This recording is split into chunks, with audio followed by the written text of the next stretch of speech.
Buenos días. El tema que nos corresponde ver hoy es pares craneales. Hay 12 pares de nervios craneales que constituyen los nervios periféricos del encéfalo.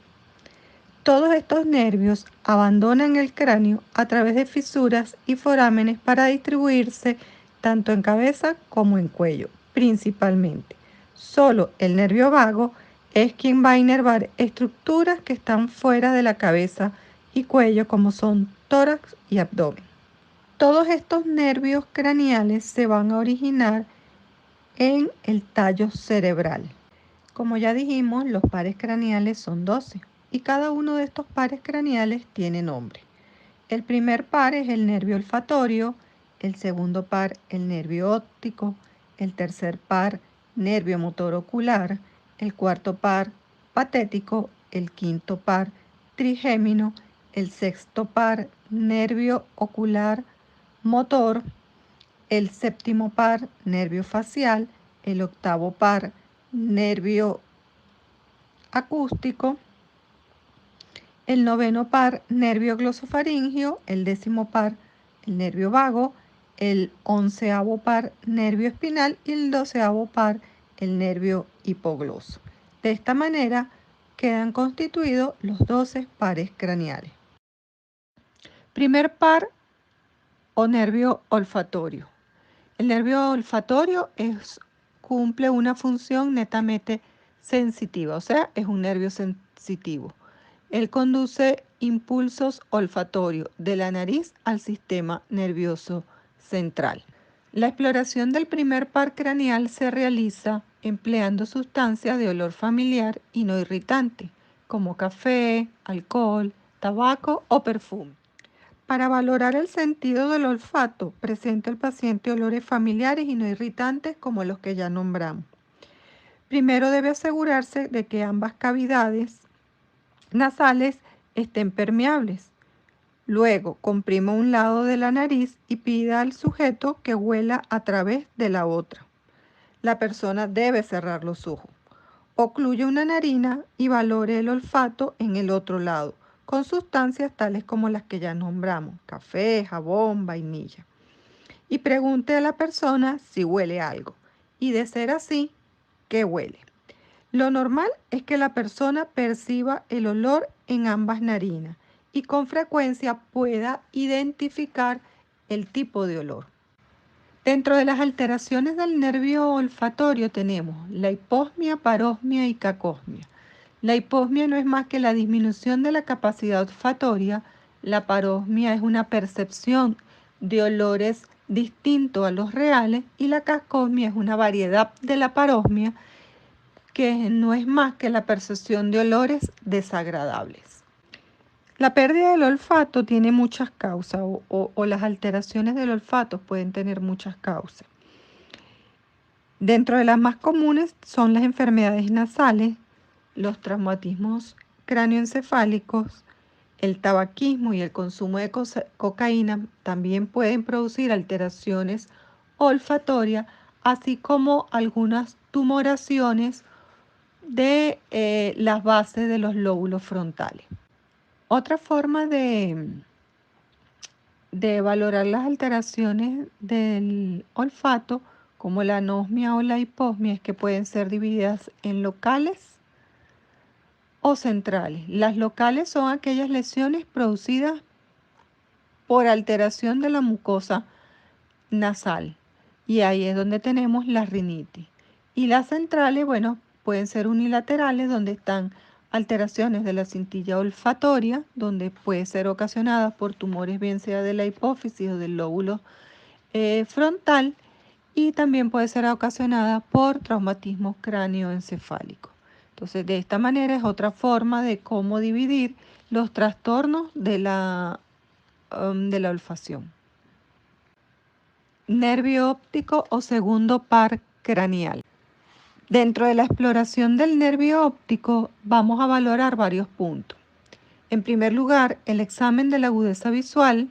En segundo lugar, visión de colores.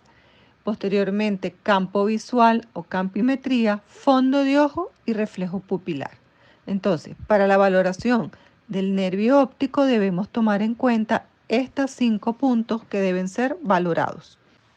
Comenzaremos con la exploración de la agudeza visual, que no es más que la expresión de la visión macular. Esta exploración se va a realizar con las tablas de Snell y es una visión lejana, para lo cual el individuo se va a colocar enfrente de una tabla y él debe identificar unas letras que les van a ir apareciendo y bueno, de acuerdo al número que identifique, pues será la visión que obtiene. También para la exploración de la agudeza visual tenemos las tablas de Rosenbaum, que son no con letras, sino con números. Para probar la agudeza visual central, como ya dijimos, usamos las cartas de Snell. Para esto, el paciente debe estar colocado a 6 metros de la carta. El sitio debe estar bien iluminado. El sujeto deberá cubrirse primero un ojo y leer la línea impresa más pequeña posible. Luego se compara con el otro ojo, tapando el otro ojo, y vuelve a leer la letra impresa más pequeña que pueda leer. Para esta prueba ser positiva, debe leer por lo menos más de la mitad del número de letras que esté en la línea. Una agudeza visual normal corresponde a una línea 20/30 o 20/20. Si no se tienen las cartas de Snell, pues para explorar la visión cercana, en la práctica podemos leer un escrito con letras de tamaño normal a una distancia de 40 centímetros. Si el paciente es capaz de leer estas letras a esa distancia de 40 centímetros, pues es una visión cercana normal. Si la persona no ha podido leer las letras, no ha tenido visión para poder leer las letras, tenemos la agudeza visual de grosso modo, que son la visión en cuenta dedo, que es donde el paciente distingue claramente manos y sus partes y puede contar el número de dedos. Si no puede realizar la visión de cuenta dedo, pues llegamos a la visión de bulto, que es donde solamente puede ver una masa amorfa, pero no distingue detalle. Si no posee tampoco visión de bulto, procedemos a ver la proyección luminosa. No distingue objeto, pero sí es capaz de, con estímulos luminosos, poder decir que ve una luz brillante. Y si tampoco esta luz brillante puede ser observada, pues entonces diremos que el paciente tiene una ceguera total o amaurosis. Ahora procedemos a la exploración de los campos visuales. Esta exploración abarca la visión cuando se fija la mirada a un punto fijo. Vamos a explorar el funcionamiento de la vía óptica. Para esto el clínico examina a grosso modo el campo visual y solo podrá poner en evidencia grandes defectos como la hemianopsia, cuadrantopsias y escotoma. Defectos menores a esto es muy poco probable que por pruebas clínicas puedan detectarse. Para esto se realiza por un especialista lo que se llama la campimetría digital. Para la exploración del campo visual, el paciente deberá estar colocado frente al médico o al evaluador, en ese caso a una distancia de 1 metro. El paciente y el explorador van a tapar el ojo que está enfrente del otro. Y el explorador, en este caso el médico, con su dedo índice lo va a situar en un punto equidistante entre el médico y el paciente y va a introducirlo dentro del campo visual paulatinamente. Y debe indicarle al paciente que en el momento que logre ver el dedo, pues debe advertirlo. Si el momento en que lo ven el paciente y el médico es simultáneo, esa campimetría es considerada normal. De igual forma, se procede con el ojo contralateral para ser examinado. Los defectos en los campos visuales son conocidos como hemianopsia, que es la ceguera en la mitad de uno o de ambos campos visuales. La cuadrantopsia o cuadrinopsia, que es la ceguera en un cuadrante de los campos visuales. Y los escotomas, que son áreas ciegas o lagunas dentro de los campos visuales. Aquí tenemos una imagen del campo visual de la retina y de las fibras del nervio óptico. Vamos a centrarnos donde dice derecha, o vamos a focalizarnos allí. Podemos observar que tenemos el ojo derecho, el campo visual del ojo derecho donde la T es temporal y la N significa nasal. Tenemos el globo ocular y detrás de este tenemos el nervio óptico. Como podemos ver, las fibras del lado temporal del ojo van a recoger la visión del campo nasal y las fibras del globo ocular derecho del lado nasal van a recoger las imágenes del campo visual del lado temporal.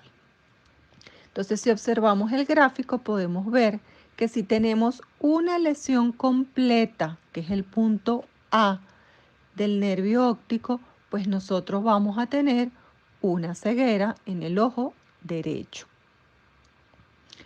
Si veamos un poco más atrás y la lesión es una lesión parcial del nervio óptico en la parte más externa, vamos a tener una hemianopsia nasal derecha. Si la lesión es justo en la decusación de la fibra, en el quiasma óptico, que es el punto D, pues vamos a tener una hemianopsia heterónima bitemporal. Y decimos que es heterónima porque va a ser en el ojo izquierdo del lado derecho del campo visual y en el ojo derecho será del lado izquierdo del campo visual. Cuando vemos el punto C, hay una lesión que es una hemianopsia homónima izquierda. Entonces, en resumen, tenemos que si la lesión es del nervio óptico completa, pues vamos a tener una amaurosis del ojo afectado. Si la lesión es antes de la decusación de la cintilla, pues nosotros vamos a tener una hemianopsia derecha o izquierda según corresponda al ojo que se ve afectado. Si la lesión es del quiasma, pues tendremos lesiones que serán hemianopsias heterónimas. Y si la lesión es postquiasmática, o sea, posterior a la decusación, vamos a tener que son hemianopsias homónimas. Las lesiones que están también en la corteza visual van a producir hemianopsias homónimas, puesto que la lesión estará posterior a la decusación de la cintilla o del quiasma. Bueno, como hemos visto, tenemos lesiones denominadas hemianopsia, que es la pérdida de la mitad del campo visual. Estas hemianopsias pueden ser hemianopsias heterónimas cuando hay una pérdida del campo visual, bien sea bitemporal o binasal. Las hemianopsias bitemporales por lo general son producidas por una lesión en el quiasma por compresión o por un tumor de la hipófisis. Y las hemianopsias binasal son por lesiones periquiasmáticas por compresión o por calcificación de la arteria carótida interna. Las hemianopsias homónimas, ellas se producen porque existe una pérdida del campo visual en la mitad derecha o en la mitad izquierda de cada ojo. Entonces, en las hemianopsias homónimas, la lesión siempre será retroquiasmática, bien sea de la cintilla óptica, del lóbulo temporal o del lóbulo occipital. La otra alteración del campo visual son los escotomas, que no son más que defectos o manchas dentro del campo visual por falta de percepción de una pequeña porción de la retina. Entonces van a ser percibidos por el paciente como manchas o puntos ciegos. Bueno, ahora vamos a ver la exploración de la percepción de los colores. Fundamentalmente se basa en tres colores: amarillo, azul y rojo. Para esto se utilizan unas tablas especiales. Para determinar la percepción de los colores utilizamos las tablas o cartas de Isiara, que están determinadas para descartar anomalías en la percepción de colores mediante la apreciación de diferentes dígitos dentro de un círculo formado por muchos puntos de diversos colores. Como podemos ver en esta diapositiva, tenemos la observación como normal del número 25, del número 29, del número 45, del número 56, del número 6 y del número 8. La ceguera a uno o varios de estos colores se denomina discromatopsia. La más notoria, no la más común, pero sí la más notoria, es cuando hay una ceguera a los colores rojo y verde.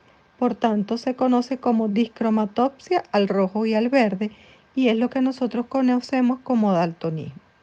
Pero dentro de estas discromatopsias pueden haber muchas alteraciones.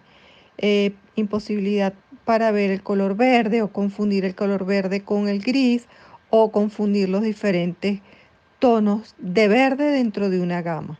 Entonces, esas discromatopsias son mucho menos evidentes que el daltonismo, que es la discromatopsia para el rojo y verde. Examen del fondo de ojo. Este punto no lo vamos a tocar acá, puesto que ustedes tienen una clase específicamente de fondo de ojo. Aquí lo que cabe recalcar es que en toda evaluación de fondo de ojo debe observarse color, tamaño y forma del disco óptico o papila, que es el sitio de emergencia de la arteria y venas centrales de la retina. Se debe evaluar el tamaño, forma y configuración de los vasos y si existe o no la presencia de hemorragia, exudados o pigmento. Esto a grosso modo son los 4 puntos que deben ser evaluados a la hora de hacer un fondo de ojo. Bueno, ahora vamos a explorar el nervio motor ocular común o tercer par craneal.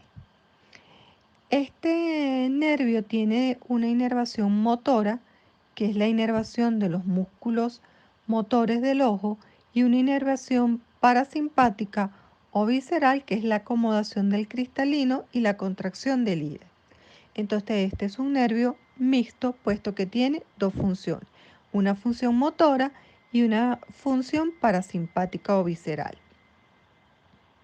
Él va a inervar el elevador del párpado superior, el recto superior, el recto interno, el recto inferior y el oblicuo menor. La lesión del tercer par craneal produce una ptosis palpebral, una desviación del ojo hacia abajo y hacia afuera, y una midriasis pupilar. La forma de explorar el tercer par o motor ocular común es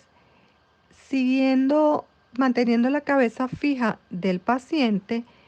El paciente debe seguir con la mirada el dedo índice del explorador, en este caso la del médico. Entonces, el ojo debe seguir los movimientos que el dedo del médico realice. Las fibras circulares del iris sí las vamos a explorar mediante el reflejo fotomotor, el reflejo consensual y el reflejo de la acomodación. Cuando estimulamos la retina con un rayo de luz, vamos a producir una miosis pupilar. La acomodación del cristalino ocurre cuando se visualizan objetos cercanos, y el reflejo de la acomodación lo vamos a observar cuando colocamos el dedo índice a 50 centímetros del paciente y vamos acercando ese dedo índice hasta 10 centímetros y vamos a observar cómo hay una convergencia de los globos oculares en la medida que vamos acercando el dedo índice a el paciente. Las lesiones que vamos a observar en la alteración de este par craneal son, en primer lugar, el estrabismo divergente, cuando vemos que el ojo se va hacia afuera y hacia arriba. Vamos a observar en segundo lugar una ptosis palpebral y en tercer lugar vamos a observar una midriasis del ojo afectado. Cuando la lesión de este par craneal del motor ocular común es leve, puede que no veamos ni la midriasis, ni la ptosis palpebral, ni una desviación completa del globo ocular, pero sí se puede producir una diplopía, o sea, una visión doble, cuando el paciente mira forzosamente hacia los lados. Entonces, si un paciente, cuando le decimos que vea hacia la parte extrema o más externa del ojo y a la parte extrema, pues va a decir que tiene como una visión doble o una visión con borde. Ahora tenemos el nervio craneal número 4 o nervio patético, que va a inervar al oblicuo superior o oblicuo mayor. La función del nervio patético o cuarto par es hacer mirar hacia abajo y afuera al globo ocular. También se le dice que mira al hombro y también se le denomina como el nervio que permite ver para bajar las escaleras. Cuando una persona está afectada o tiene una parálisis del cuarto par, tiene imposibilidad para bajar las escaleras. Entonces eso es un dato semiológico a la hora que el paciente le consulte en algún momento y le diga que al momento de bajar las escaleras es incapaz de ver o ve que las escaleras están más profundas o ve como una visión doble de las escaleras, pero no siente confianza a la hora de bajar la escalera. La lesión de este nervio va a producir lo que se denomina la mirada patética, que es la imposibilidad de llevar el ojo hacia abajo y hacia adentro. Cuando existe una parálisis del cuarto par, se observa desviación lateral de la cabeza en estos pacientes porque si no van a ver doble. Entonces, de esa manera, lateralizando la cabeza, se puede observar o puede disminuir esa diplopía. ¿Cómo exploramos este nervio? Bueno, le vamos a decir al paciente que siga sin mover la cabeza los movimientos que se realizará con un objeto o con el dedo índice del evaluador en sentido horizontal, en sentido vertical y en sentido oblicuo. La mirada del paciente debe seguir el dedo y el dedo siempre debe llegar al punto central. De esta manera nosotros podemos decir que los movimientos oculares estarán conservados si puede seguir completamente el dedo del médico evaluador. Bueno, ahora tenemos al sexto par craneal, que es el otro par craneal que se encarga del movimiento ocular. En este caso, el sexto par craneal lleva el ojo hacia afuera, o sea, permite la visión lateral del ojo. Cuando existe una alteración de este par craneal, vamos a observar un ojo que está desviado hacia adentro, o sea, hacia el lado nasal.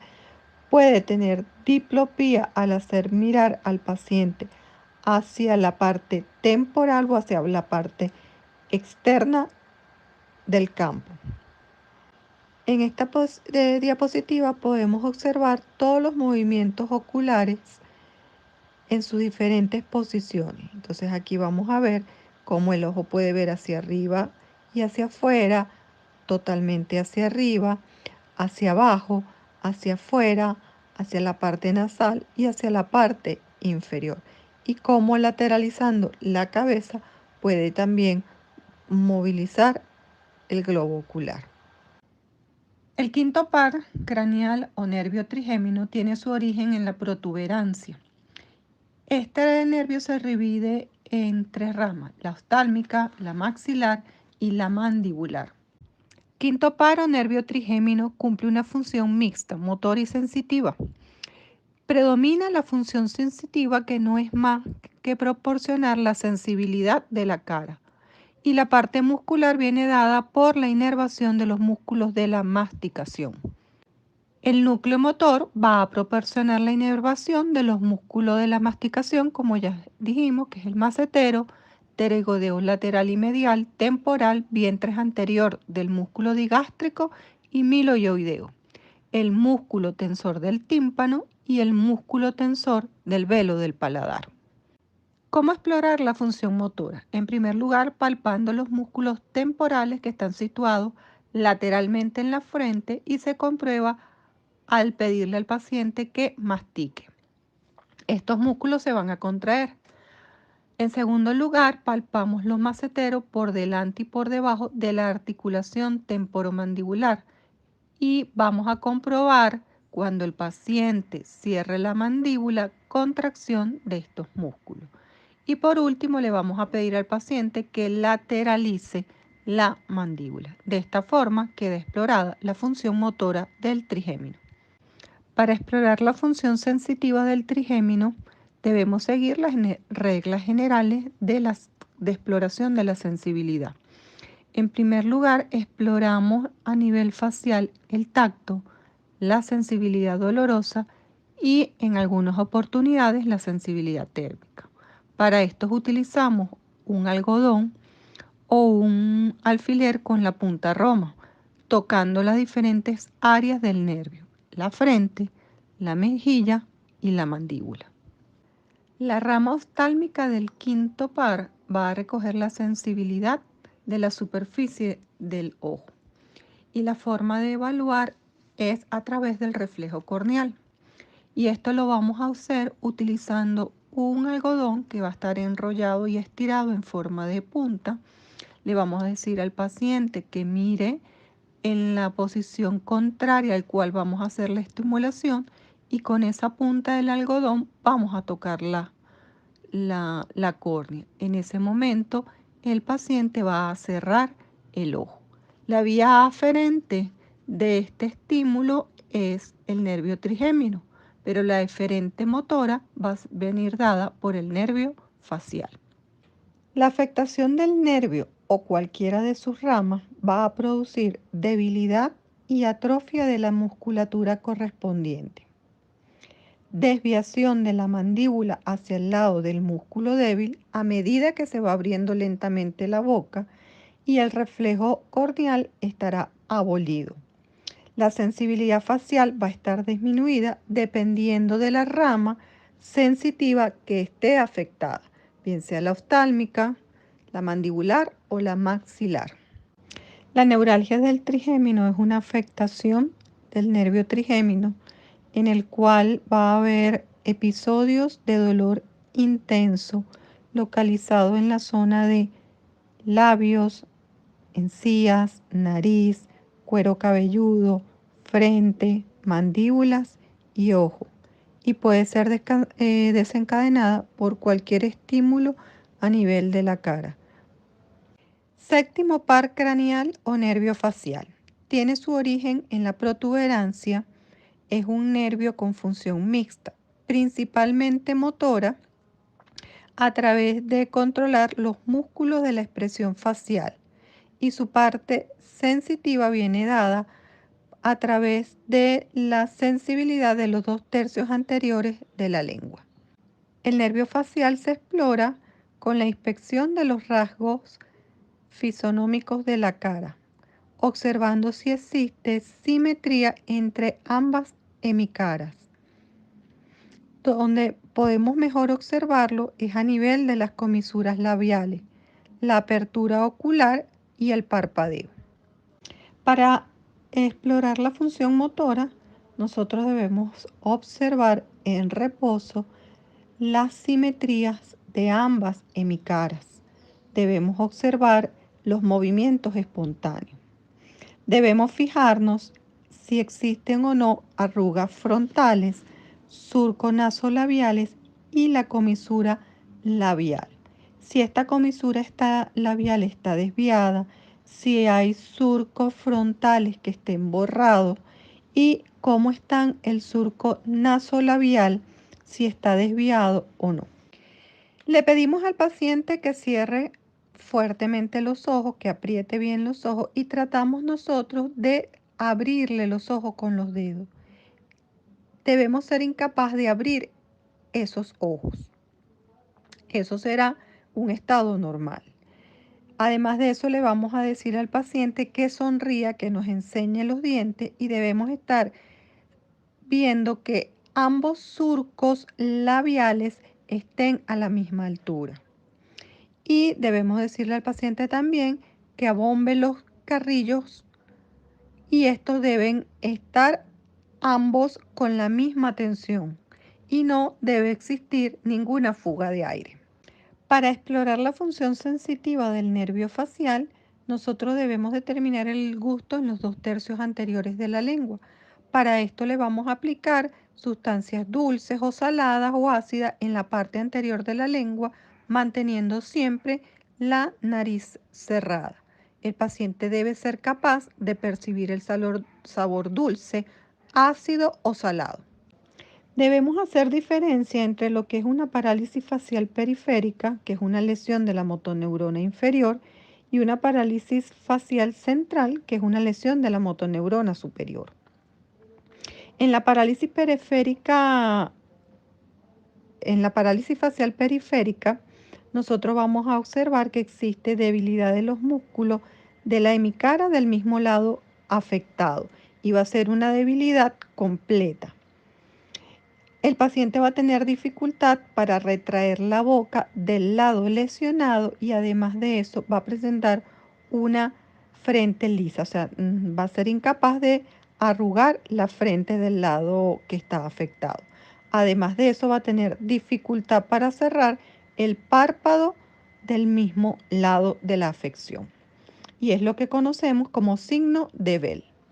A diferencia de la parálisis facial periférica, en donde el lado afectado es del mismo lado del nervio que se encuentra alterado, en la parálisis central la afectación será del lado contrario. La otra diferencia es que solamente se verá afectada la parte inferior de la cara. O sea, no vamos a ver esas pérdidas de las arrugas frontales cuando le decimos al paciente que contraiga la frente o que eleve la ceja. Vamos a observar que en la parálisis facial central no va a ocurrir esta alteración, o sea, no va a haber pérdida de estas arrugas. Entonces, eso es lo que nos permite diferenciar la parálisis facial central de la parálisis facial periférica. Lo normal es que el sujeto octavo par o nervio vestíbulo coclear se origina en la protuberancia, tiene una función sensitiva que va a controlar el equilibrio y la función. Este nervio se divide en una rama coclear y en una rama vestibular. La rama coclear va a transportar información sobre el sonido y la rama vestibular transporta información sobre el equilibrio. No funciona. Para explorar la porción coclear se necesita tener un reloj de tic-tac y un diapasón. Este diapasón debe ser de 512 o 1024 Hz. El diapasón normalmente tiene un cuerpo y una rama. La rama es en forma de U y el cuerpo es una porción alargada. Normalmente el diapasón debe ser sujetado por el cuerpo y para ser activado debe hacerse un golpe contra la mano contralateral. Y luego, la parte terminal funciona o si el paciente es incapaz de repetir las palabras, pues haremos la prueba del tic-tac. Para realizar la prueba del tic-tac de reloj, el examinador se debe parar detrás de la persona y se le debe explicar que cubra un oído el oído que no va a ser explorado, y en la mano se va a sostener un reloj tic-tac cerca del oído que no está cubierto.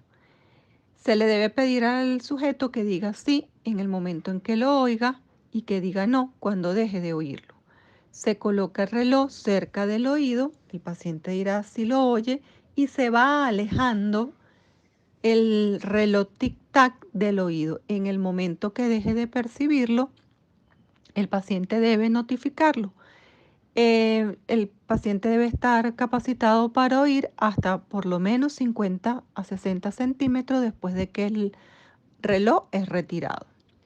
Esta prueba se debe repetir en el oído contrario de igual manera como se hizo en el oído anterior.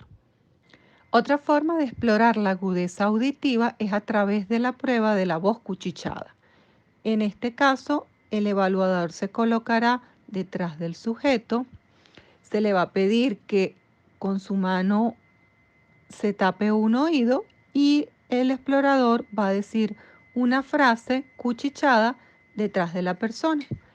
El paciente debe ser capaz de repetir la misma frase que dice la persona evaluadora. Esta prueba se repite de igual manera en el oído contrario. La zona o el lugar donde se realice estas exploraciones auditivas debe estar en completo silencio. Lo normal es que el sujeto tenga la capacidad de reconocer las palabras del mensaje cuchicheado más o menos a unos 60 centímetros. Cuando el paciente no es capaz de poder repetir esas palabras, pues entonces nosotros procedemos a hacer la prueba del reloj, de la prueba tic-tac. Entonces, en primer lugar, hacemos la prueba de la voz cuchicheada y luego, si esta no funciona o si el paciente es incapaz de repetir las palabras, pues haremos la prueba del tic-tac. Para explorar la función auditiva también existen unas pruebas que se denominan prueba de Weber, Rinner y Subach. En el caso de la prueba de Weber, hacemos vibrar un diapasón y lo colocamos en el vértice del cráneo y le preguntamos a la persona de qué lado oye el sonido. En condiciones de normalidad, este debe ser percibido por igual manera tanto en el oído derecho como en el oído izquierdo. Si se percibe el sonido más por un lado, diremos que está lateralizado el Weber. Entonces, cuando tenemos un aparato de transmisión o una vía de transmisión que está afectada, la percepción ósea va a aumentar y la misma será más intensa en el lado enfermo. Mientras que cuando lo que está afectado es el nervio auditivo, en ese caso solamente vamos a percibir el sonido por el lado sano. Vamos a ver ahora la prueba de Rine. Para esto primero hacemos vibrar el diapasón y lo colocamos sobre la apófisis mastoide del oído que estamos explorando. En ese momento le decimos al paciente que avise inmediatamente cuando deje de percibir el sonido o el zumbido. Cuando el paciente avisa que deja de percibir el sonido, pues nosotros trasladamos el diapasón que estará vibrando aún frente al conducto auditivo externo. En este momento, el paciente debe continuar percibiendo el sonido del diapasón. Eso ocurre en condiciones de normalidad, porque la conducción aérea es mayor que la conducción ósea. Entonces, esta conducción aérea será mayor que la ósea y llamaremos prueba de Rine positiva. Cuando existe una lesión del oído medio, no va a ocurrir esto, sino que va a predominar la conducción ósea sobre la aérea y la llamaremos Rine negativo. Cuando existe una lesión del oído interno, y son casos de sordera muy intensa y que son de origen nervioso, no vamos a poder percibir ni la conducción ósea ni la conducción aérea. Prueba de Subach. Esta prueba mide la duración de la percepción ósea. Para esto colocaremos el diapasón vibrando sobre la apófisis mastoide del paciente y vamos a medir cuánto tiempo dura esta percepción del sonido. Posteriormente medimos el tiempo que dura este sonido también en la otra mastoide y realizaremos un promedio de este tiempo. Aproximadamente este promedio debe durar 18 segundos. Si dura menos, diremos que está acortada y si dura más, diremos que está alargada. Además de esto, se puede hacer la prueba el médico explorador, se mide el tiempo en que él percibe el sonido en su mastoide y la compara con el del paciente. Si el explorador, en este caso el médico, tiene una conducción normal, pues entonces se corroborará o se comparará con la del paciente y deben ser más o menos del mismo tiempo. La finalidad de estas pruebas es reconocer si la sordera se debe a una pérdida de la conducción aérea, que se verá cuando hay afección del oído medio o del oído externo. En este caso, el sujeto no podrá oír el reloj en su tic-tac. La prueba de Weber estará lateralizada hacia el mismo lado de la lesión. La prueba de Rine será negativa y la prueba de Subach estará prolongada, o sea, durará más de 18 segundos. Y siempre será en el lado afectado. En cambio, si la sordera se debe a una alteración de la transmisión ósea, como se observa en las lesiones del laberinto o del nervio auditivo, vamos a observar que la prueba de Weber estará lateralizada hacia el lado opuesto a la lesión, mientras que la prueba de Riner será positiva y la de Subach estará acortada. Bueno, ahora vamos a ver la exploración de la función vestibular del octavo par craneal o vestíbulo coclear. En este caso usaremos la prueba de Romberg, para lo cual le pediremos al paciente que se ponga firme, o sea, de pie con ambos pies juntos y que cierre los ojos. Si el paciente tiende a caer, se considera que tiene un signo de Romberg positivo. Esto puede ocurrir cuando existen bien sea trastornos vestibulares del cerebelo o trastornos de los cordones posteriores. En esta imagen podemos observar a un paciente de pie, firme, con los ojos cerrados, pero además de eso le decimos que tome sus manos. De esta manera nosotros sensibilizamos esta prueba. Vemos cómo el paciente en condiciones normales debe tener una posición firme, o sea, no debe lateralizar o tender a caer. Siempre vamos a observar unas ligeras oscilaciones del paciente, o sea, unos pequeños movimientos, pero no debe caerse. Las alteraciones vestibulares que nosotros vamos a encontrar son el vértigo. El vértigo es una sensación subjetiva o ilusión de movimiento en el cual el individuo gira sobre las cosas o las cosas giran sobre el individuo. Esta en algunas oportunidades puede acompañarse de náuseas y vómitos. El nixtamo es la otra alteración vestibular que se produce y no es más que una oscilación rítmica e involuntaria de ambos ojos, con un desplazamiento lento hacia un lado y un desplazamiento rápido de retorno. La dirección de esta oscilación viene dada en el sentido horizontal, vertical, rotatorio o mixto. Los nixtasmos vertical y rotatorio siempre serán patológicos.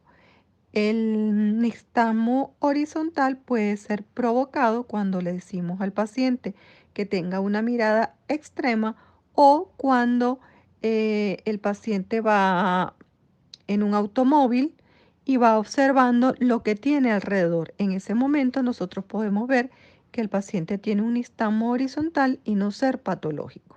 Otra de las pruebas o maniobras para explorar la función vestibular es la prueba de desviación del índice de Baraní. El explorador se situará más o menos a 70 centímetros del paciente. Se le pide a la persona que con su brazo extendido toque con su dedo índice el del observador y después le decimos que baje el brazo y que con los ojos cerrados vuelva a tocar con su dedo el índice del observador, quien desde luego habrá conservado su misma posición. Esta maniobra se va a repetir con el otro brazo. También se conoce la prueba del dedo de índice nariz, que bueno, ustedes en sus prácticas realizarán con su respectivo instructor del módulo neurológico. Otro punto a explorar en la parte vestibular del nervio del octavo par es la marcha. En este caso, los pacientes que tienen trastornos vestibulares, el sujeto adopta una marcha zigzagueante, desviándose hacia uno u otro lado, y es conocida como estrella de Babinski.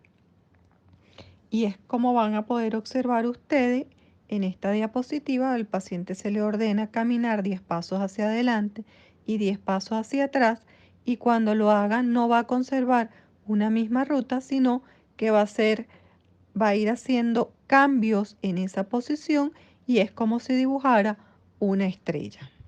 Otras de las pruebas que se utilizan son las pruebas calóricas y rotatorias.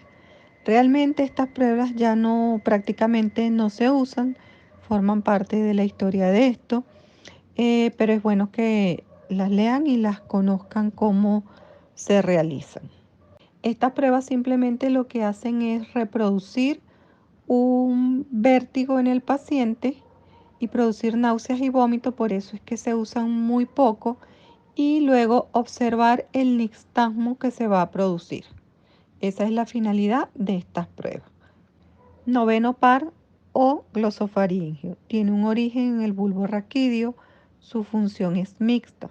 La parte sensitiva es de la mucosa de la faringe y el tercio posterior de la lengua, las amígdalas, la trompa auditiva y el oído medio.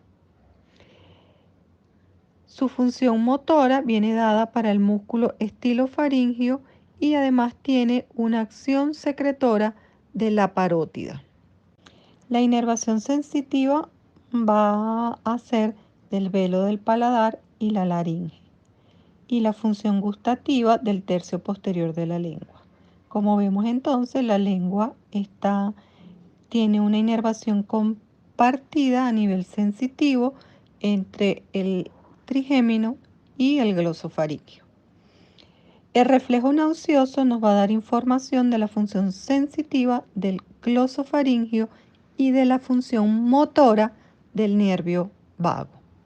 Entonces, en la exploración motora del glosofaringio vamos a ver que vamos a observar o vamos a producir la elevación del velo del paladar blando, que simplemente le decimos al paciente que diga la letra A, o produciendo el reflejo nauseoso. Junto con el velo del paladar también se va a elevar la úvula. Para explorar la función sensorial del tercio posterior de la lengua, pues tomamos un hisopo embebido en una sustancia que puede ser dulce, salada o ácida. Se elaborarán 3 papelitos con esos mismos nombres, dulce, ácido y salado, y le diremos al paciente que abra la boca, se le coloca esa sustancia en el tercio posterior y le diremos al paciente que nos diga, sin hablar, sino mostrando el cartelito, qué sensación gustativa tuvo. Entonces, dentro de las alteraciones del noveno par o glosofaringio vamos a tener que existe o bien la parálisis del glosofaringio o bien la neuralgia del glosofaringio.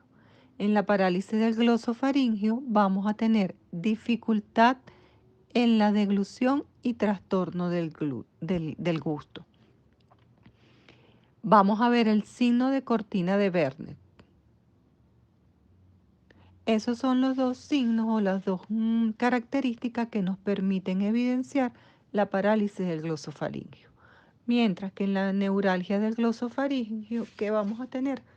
accesos dolorosos que se van a propagar hacia la cara y el oído, que por lo general son desencadenados por la tos o la deglución y que se localizan en la parte posterior de la lengua, trastornos como hipogeusia, que es disminución del gusto, o augeusia, que es la pérdida total del gusto.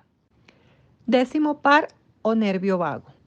Es un nervio mixto que se origina en el bulbo raquídeo y va a inervar la faringe, el esófago, laringe, tráquea, bronquios, corazón, sobre todo a nivel del nódulo sinusal, estómago, hígado, riñón y diafragma. Como vemos, es el nervio que por excelencia inerva las vísceras. La parálisis del nervio laríngeo, que es una rama del nervio vago, se puede presentar en procesos neoplásicos con compromiso de ganglios mediastínicos en aneurisma de la aorta o, mucho más frecuente, posterior a cirugías de tiroides. En este caso, el paciente va a presentar una disfonía o afonía dependiendo de si es uni o bilateral. En virtud de que el nervio vago es un nervio eminentemente visceral, hay muy pocas pruebas de exploración clínica de este nervio. Una de estas pruebas es la prueba del reflejo óculo cardíaco, en la cual nosotros le decimos al paciente que se acueste con los ojos cerrados, tomamos el pulso radial, anotamos y luego haremos compresión con la yema de nuestros dedos pulgares sobre los globos oculares durante unos minutos. Luego de esto tomaremos nuevamente el pulso y veremos que este pulso ha disminuido o se produce una bradicardia. Mientras más intensa sea la respuesta vagal o el tono vagal del sujeto, mayor será el descenso de la frecuencia cardíaca. Onceavo par o nervio espinal. Tiene una función netamente motora, se origina también en el bulbo raquídeo y va a inervar los músculos del cuello, el esternocleidomastoideo y los trapecios. Para la exploración del nervio espinal, vamos a explorar en primer lugar los esternocleidomastoideos, para lo cual le diremos al paciente que realice movimientos laterales de la cabeza. Luego de esto nosotros le vamos a oponer una fuerza con nuestras manos sobre el mentón y le diremos que trate de vencer esa resistencia. Y para la exploración de los trapecios le vamos a pedir al paciente que eleve los hombros contra una resistencia que vamos a ejercer nosotros con nuestras manos colocadas sobre los hombros del paciente. En ese momento le diremos que eleve ambos hombros. Estos hombros deben ser elevados en igual proporción. 12º par craneal, nervio hipogloso, y es el último de los nervios de los pares craneales. Es un nervio motor, igualmente se origina en el bulbo y él va a coordinar los movimientos de la lengua. Es el encargado de la función motora de la lengua. Para explorar el nervio hipogloso, le vamos a decir al paciente que saque la lengua. Debemos observar su posición, que debe ser central. Debemos observar su forma y volumen, que deben ser simétricas si dividimos la lengua en dos mitades, la mitad derecha, la mitad izquierda. Ambas mitades deben tener correspondencia, deben ser iguales, tanto en volumen como en forma. Si existe alguna desviación hacia uno u otro lado, eso nos indicará que existe una lesión nerviosa que será del mismo lado hacia el cual se dirija la lengua. Para evaluar la fuerza muscular del hipogloso, pues con un bajalengua la colocaremos sobre la lengua y le diremos al paciente que mueva la lengua. El médico evaluador debe hacer resistencia y el paciente debe vencer esa resistencia.